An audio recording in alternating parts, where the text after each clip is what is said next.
Hello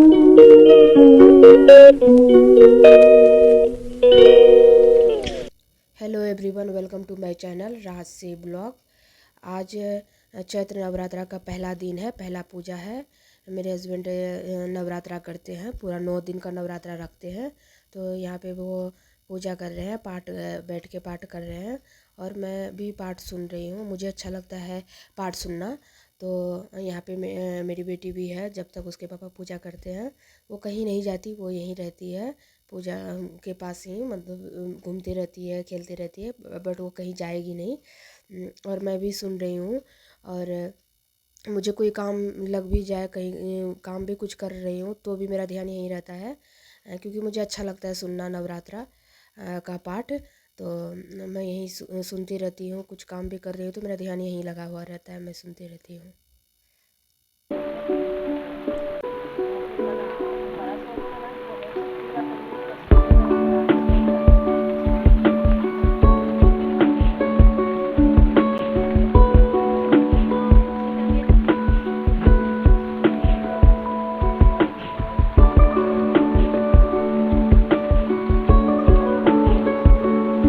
इस video में मैं सभी पूजा का ही सारा कुछ डाली हूँ और ज़्यादा कुछ नहीं है, बस पूजा का ही रिकॉर्ड की हूँ।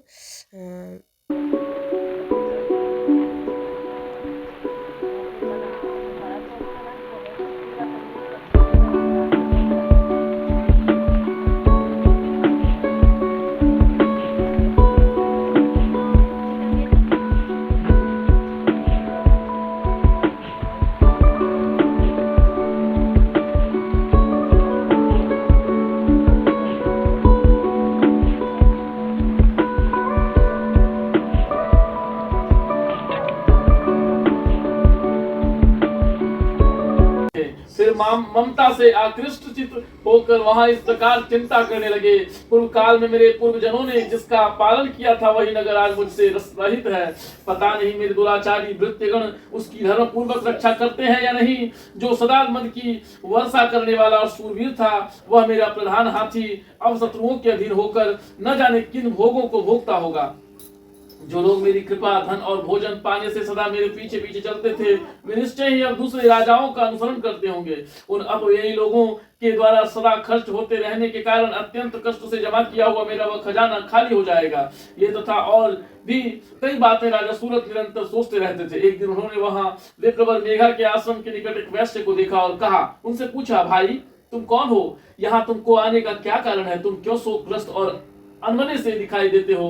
राजा सूरत का यह प्रेम पूर्वक कहा हुआ वचन सुनकर वैश्य ने विनीत भाव से कहा, उन्हें प्रणाम करते हुए कहा। वैश्य बोले, राजन, मैं धनियों के कुल में उत्पन्न हुआ एक वैश्य हूँ। मेरा नाम समाधि है। मेरे दुष्ट स्त्री पुत्रों ने धन के लोभ से मुझे घर से बाहर निकाल दिया है। मैं इस समय धन, स्त्री और पुत्र से वंचित हूँ। मेरे विश्वसनीय बंधुओं ने मेरा ही धन लेकर मुझे दूर कर दिया है, इसीलिए दुखी होकर मैं वन में चला आया हूँ। यहाँ रहकर मैं इस बात को नहीं जानता कि मेरे पुत्रों की, मेरे स्त्रियों की और मेरे स्वजनों की कुशल है या नहीं। इस समय घर में कुशल से वो रहते हैं अथवा उन्हें कोई कष्ट है। वे मेरे पुत्र कैसे हैं? क्या वे सदाचारी हैं अथवा दुराचारी हो गए हैं? जिन राजा ने पूछा, जिन लोभी स्त्री पुत्र आदि ने धन के कारण तुम्हें घर से निकाल दिया, उनके प्रति तुम्हारी चित्त में इतना स्नेह का बंधन क्यों है? वैश्य बोला, आप मेरे विषय में जैसी बातें कहते हैं वह सब ठीक है, किंतु क्या करूं, मेरा मन निष्ठुर नहीं धारण करता। जिन्होंने धन के लोभ में पड़कर पिता के प्रति स्नेह, पति के प्रति प्रेम और आत्मीयजन के प्रति अनुराग को तिलांजलि देकर मुझे घर से निकाल दिया है, उन्हीं के प्रति मेरे हृदय में इतना स्नेह है। महामने, गुणहीन बंधुओं के प्रति भी जो मेरा चित्त इस प्रकार प्रेम मग्न हो रहा है, यह क्या है? इस बात को मैं जानकर भी नहीं जान पाता। उनके लिए मैं लंबी सांसें ले रहा हूँ और मेरा हृदय अत्यंत दुखी हो रहा है। उन लोगों में प्रेम का सर्वथा अभाव है तो भी मैं उनके प्रति निष्ठुरता नहीं धारण कर पाता। इसके लिए मैं क्या करूं? मार्कंड जी कहते हैं, ब्राह्मण तदनंतर राजाओं में श्रेष्ठ सूरत और समाधि नामक वैश्य दोनों साथ साथ मेघा मुनि की सेवा में उपस्थित हुए तथा और उनके साथ ही अथा यथा योग्य न्याय अनुकूल विनय पूर्ण बर्ताव करके बैठे। तत्पश्चात वैश्य और राजा ने कुछ वार्तालाप आरंभ किया।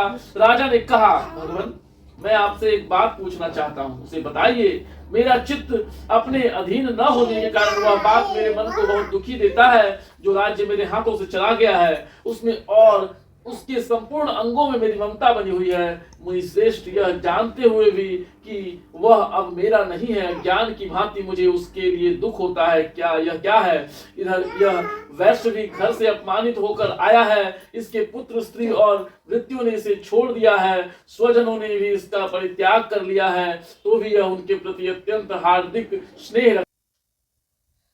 पूजा होने के बाद हम लोगों ने आरती की, कथा समाप्त होने के बाद हम लोगों ने आरती की और पूजा यहीं पे समाप्त होता है।